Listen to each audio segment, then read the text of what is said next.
Hello dear students. मैं Alok Kumar ALK आपका chemistry teacher. देखिए, अब ये जो चैम्प कोर्स है जिसमें आप अब पढ़ाई करेंगे, मैं आज के सेशन में बहुत ज़्यादा समय नहीं लूँगा। मतलब एक 12, 15, 18 मिनट का एक सेशन होगा जिसके अंदर मैं आपको कुछ इंपॉर्टेंट बातें बताऊंगा कि भाई कौन सी बातों का ज़रूर ध्यान रखें ताकि इस बैच का आप इफ़ेक्टिव यूटिलाइजेशन कर सकें और जो आपका एक चांस और बचा है जेई मेन का, उसमें आप अच्छा परफॉर्म कर सकें। देखो, चैम्प कोर्स जैसा कि आप जानते हो, ये एक स्पेशलाइज्ड कोर्स है जेई मेन के रिवीजन के लिए।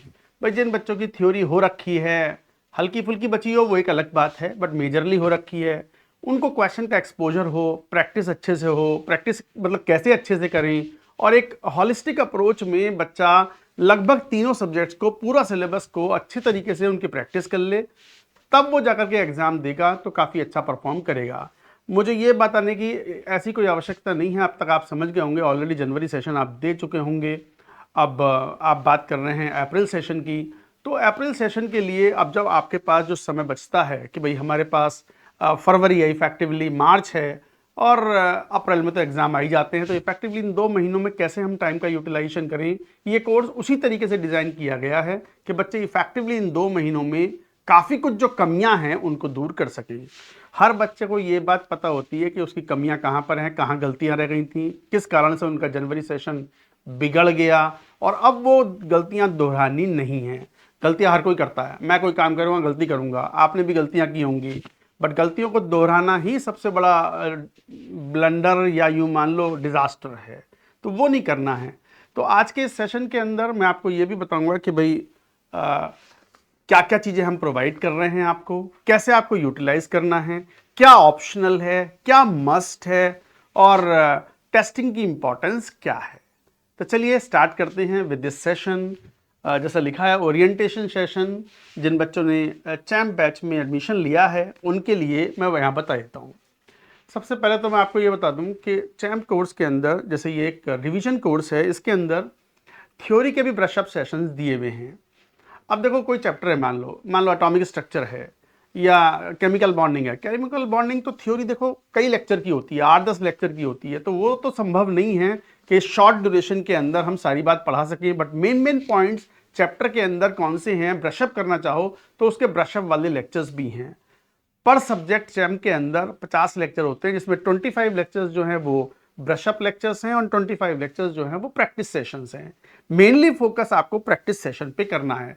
ब्रशअप सेशन किसके लिए हैं वो मैं बता देता हूँ।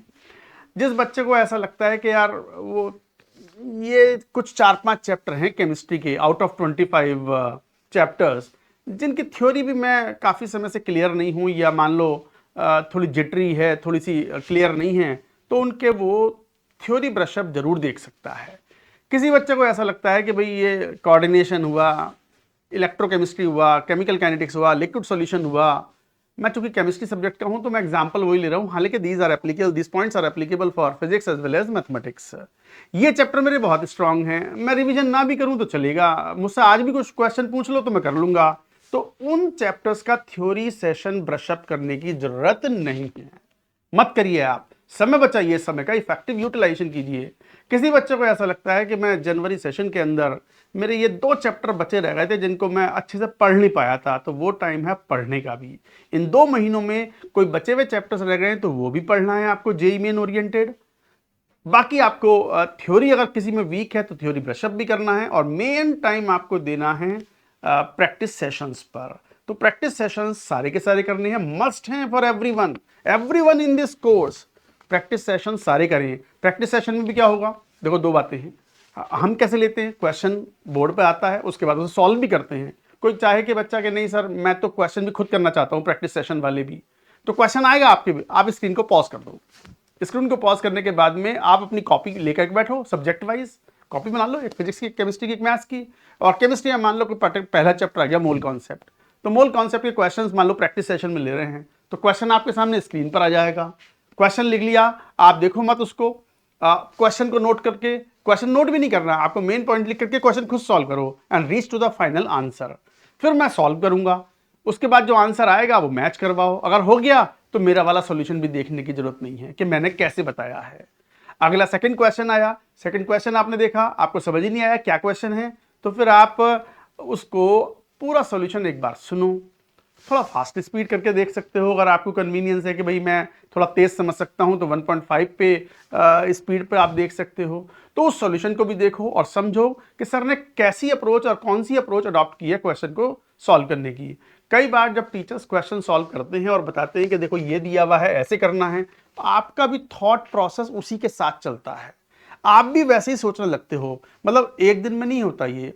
अब जैसे 25 प्रैक्टिस सेशंस हैं, 5-6 प्रैक्टिस सेशन के बाद ही आपका सोचने का तरीका भी काफी कुछ वैसे ही हो जाएगा जैसे सर लोगों का है, मेरा है फिजिकल इनऑर्गेनिक केमिस्ट्री में, या मोहित सर का है मैथमेटिक्स में।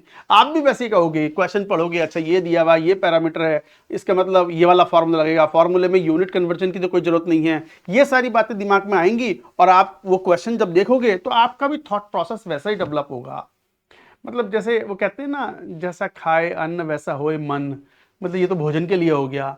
जैसा टीचर पढ़ाते हैं बोलते हैं, आपका भी लगभग थॉट प्रोसेस वैसा ही चेंज हो जाता है। और यही तो हम चाहते हैं, कि आप भी यही चाहते हैं और हम भी यही चाहते हैं। तो इस बात का ध्यान रखते हुए आप प्रैक्टिस। तो मैंने 2 बातें बताई, थ्योरी के 25 सेशंस होंगे पर सब्जेक्ट, प्रैक्टिस सेशंस होंगे पर सब्जेक्ट, टोटल 50 हैं।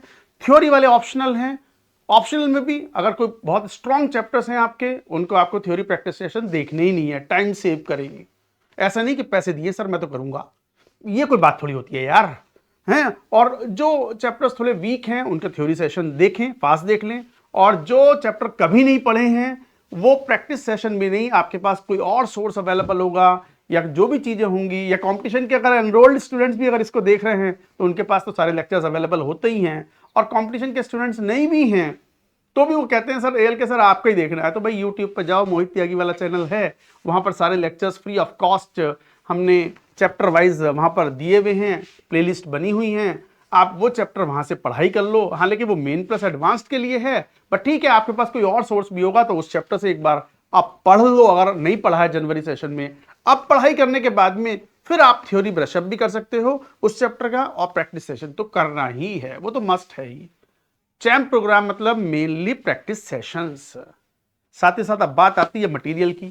आप जानते हो कि चैम्प के अंदर हम डीपीपीज प्रोवाइड करते हैं, 25 चैप्टरों में डिवाइड किया है पर सब्जेक्ट, तो 25 डीपीपीज भी हैं। तो day wise you have to follow the program, मतलब ऐसा नहीं है रैंडमली कहीं से उठा करके कहीं से भी पढ़ना शुरू कर दें। आपको डे वाइज प्रोग्राम दिया हुआ है और ये प्रोग्राम ऐसा है, ये रहा। हो सकता है कि स्क्रीन पर आपको बहुत साफ दिखाई ना पड़ रहा होगा, बट ये तो आपको आपके ऐप के अंदर या वेबसाइट से पढ़ रहे हैं तो वहां पर ये अवेलेबल भी है। पूरा ये जो प्लानर है चैम्प का, ये आपके पास अवेलेबल है। तो इस चैम्प के अंदर जैसे मान लो केमिस्ट्री की अगर बात करें तो केमिस्ट्री में पहला चैप्टर है mole concept, equivalent concept, theory brush-up वाला आएगा। मान लो आपको ऐसा लग रहा है कि यार थ्योरी ब्रशअप कर लेते हैं, बहुत दिनों से मैंने वो पढ़ा नहीं है, वो लॉ ऑफ केमिकल इक्विवेलेंस या वैलेंसी फैक्टर फाइंड आउट करना या something like that, theory brush-up पढ़ लो। ये लगभग 1-1.25 घंटे के लेक्चर्स होते हैं। बच्चा चाहे तो इसको आधे घंटे में भी निपटा सकता है कि नहीं सर मोल वोल देखने की जरूरत नहीं है, मैं तो इक्विवेलेंट कॉन्सेप्ट का थोड़ा सा पोर्शन देखना चाहता हूँ। तो बस पहले आधा पौन घंटा मोल कॉन्सेप्ट होगा, लास्ट के 30 मिनट लगभग इक्विवेलेंट कॉन्सेप्ट होगा, तो वहां गए और पढ़ लिया। और जो मेन आपकी काम की बात है वो स्लो पढ़ ली, बाकी तेज निकाल दिया, फास्ट निकाल दिया। ये मॉड्यूलेशन, ये चीजें तो आप खुद भी मैनेज कर सकते हो। उसके बाद आएगा practice session, question practice session में मोल कॉन्सेप्ट ये जरूर देखना है, आपको खुद भी सॉल्व करना है, देखने भी हैं। जिन जिन क्वेश्चंस को आप नहीं कर पाए हैं या कॉन्सेप्चुअली आपको दिक्कत है, कोई डाउट है, तो टीचर की बात सुने। टीचर की बात जब टीचर को क्वेश्चन सॉल्व करते हुए जब आप देखते हो तो आपको काफ़ी कुछ थॉट प्रोसेस वैसा ही डेवलप हो जाता है और आपकी भी अप्रोचेस वही बनती हैं जो टीचर्स सिखाना चाहता है। बेस्ड ऑन एक्सपीरियंस, मैं 22 सालों से केमिस्ट्री पढ़ा रहा हूँ, बेस्ड ऑन एक्सपीरियंस मुझे मालूम है कि कौन सी चीज़ को कैसे समझाना है और उससे टाइम सबसे कम से कम लगेगा बच्चे का भी। तो वही चीज़ें आप भी सीखते हो, उसी को हम बोलते हैं एक्सपीरियंस लर्निंग। तो एक्सपीरियंस लर्निंग आपकी इसके थ्रू होगी। ऐसी मैथ्स में चलेंगे। फिर आती है बात टेस्टिंग की, theory, practice and then test. बगैर टेस्ट के तो ये क्या पता आप कहाँ स्टैंड करते हो। Self evaluation is very important. भाई सेल्फ इवेल्युएशन का मतलब सेल्फ का इवेल्युएशन, इवेल्युएशन तो खैर हम करेंगे, हमारे प्लेटफॉर्म पे टेस्ट होगा, बट ये पता होना चाहिए हम कहाँ स्टैंड करते हैं। देखो 2 तरह के टेस्ट हैं। जो भी बच्चे चैंप में एनरोल होते हैं उनको कॉम्प्लीमेंट्री एक्सेस यूटीएस का दिया जाता है, अल्टीमेट टेस्ट सीरीज। उसके अंदर 15 टेस्ट होंगे, उसका प्लानर भी मैं यहाँ शो करूंगा, जो कि आपके पास आपके ऐप में भी अवेलेबल है, वेबसाइट पे भी आप अवेलेबल होता है जहां से पढ़ाई कर रहे हैं। जैसे पहला टेस्ट होगा आपका 3 फरवरी को, इसके अंदर तो वही सिलेबस होगा जो चैप्टर्स कवर्ड अप हैं। ये आपके जो टेस्ट हैं ये चैंप वाले टेस्ट हैं। चैंप के जो टेस्ट हैं वो तो आपको देने ही हैं। 2 तरह के टेस्ट का एक्सेस मिलना है आपको, 2 तरह के टेस्ट देने हैं आपको। नंबर 1 चैंप के अपने टेस्ट जो इसमें मेंशन्ड हैं, और दूसरा जो अलग से हमने यूटीएस के टेस्ट दिए हैं। यूटीएस का टेस्ट सेकेंडरी है, चैंप के टेस्ट प्राइमरी है। बच्चे कई बार यूटीएस एक बहुत ही फेमस सा प्रोग्राम है हमारा कंपटीशन का। हजारों बच्चा, कई हजार बच्चा उसमें एनरोल होता है और पढ़ाई करता है, टेस्ट देता है। तो बच्चे कई बार अपने टेस्ट छोड़ करके उसको नहीं, आपके बैच के हिसाब से जो स्पेशलाइज्ड टेस्ट दिए गए हैं वो तो देने ही देने हैं जरूर। चैंप का टेस्ट मतलब सीक्यू जो हम ये जो चैंप है जो टेस्ट है ये तो देने ही है। यूटीएस का टेस्ट अगर अभी नहीं दे पा रहे तो हम बाद में भी दे सकते हैं, वो कोई दिक्कत नहीं है, बट इनको स्किप नहीं करना है। जैसे हमने मान लो ये 3 चैप्टर पढ़ लिए, मोल कॉन्सेप्ट वाला, पीरियोडिक टेबल वाला, और ऑर्गेनिक में आईयूपीएसी नॉमेनक्लेचर एंड आइसोमेरिज्म वाला, उसका एक टेस्ट हो जाएगा। ये रहा सिलेबस ही मेंशन्ड है, mole concept, equivalent concept, periodic table, IUPAC nomenclature and isomerism. तो ये 4-5 चैप्टर केमिस्ट्री के, 4-5 फिजिक्स के, 4-5 मैथ्स के, इनके बेसिस पे एक टेस्ट दे दिया। इस टेस्ट से आपको ये भी मालूम पड़ गया कि आप कहाँ स्टैंड करते हो, कितनी बातें सीखी हैं, कौन से चैप्टर के क्वेश्चंस आपके गलत हुए। वो टेस्ट का एनालिसिस जब करोगे तो मालूम पड़ेगा कौन सा चैप्टर वीक है। तो आपको अगर बफर डे मिलता है, कोई पर्टिकुलर टाइम मिलता है, या आपने शेड्यूल में से टाइम निकाल पाते हो, तो आप उन चीजों को एक बार दोबारा फिर पढ़ सकते हो, या थ्योरी का जो भी आपके पास सोर्स अवेलेबल है वहां से उन चैप्टरों की थ्योरी फिर वापस से भी देख सकते हो। Like the test will be continued. अगला टेस्ट हो जाएगा, मान लो 17 फरवरी को है, वो सिलेबस मेंशन्ड है, इसी सिलेबस में से टेस्ट आएगा, इससे बाहर नहीं आएगा। तो आपको day by day programme follow करना है। अच्छा, डे बाय डे प्रोग्राम में एक और चीज है, कई बार मान लो ऐसा है कि सर 12 फरवरी का था, मुझे पढ़ना था फ्लूइड मैकेनिक्स, कोऑर्डिनेशन केमिस्ट्री, मैं उस दिन पढ़ नहीं पाया, वो छोटे भाई का बर्थडे फंक्शन आ गया था, वो ऐसे हो गया था, वो शादी थी कहीं पे, तो मैं चला गया था, दावत कैसे छोड़ूं सर। अरे भैया अभी के लिए तो आप दावत छोड़ दो, अभी के लिए तो एक भी डे आपको मिस नहीं करना चाहिए। लाइफ टाइम अपॉर्चुनिटी है कि भाई जेई लिखेंगे, बढ़िया स्कोर लेके आएंगे और आगे की प्लानिंग फिर करेंगे। बट फिर भी किसी कारण से छूट गया, चलो भाई छूट गया तो छूट गया, चलो 12 तारीख वाला।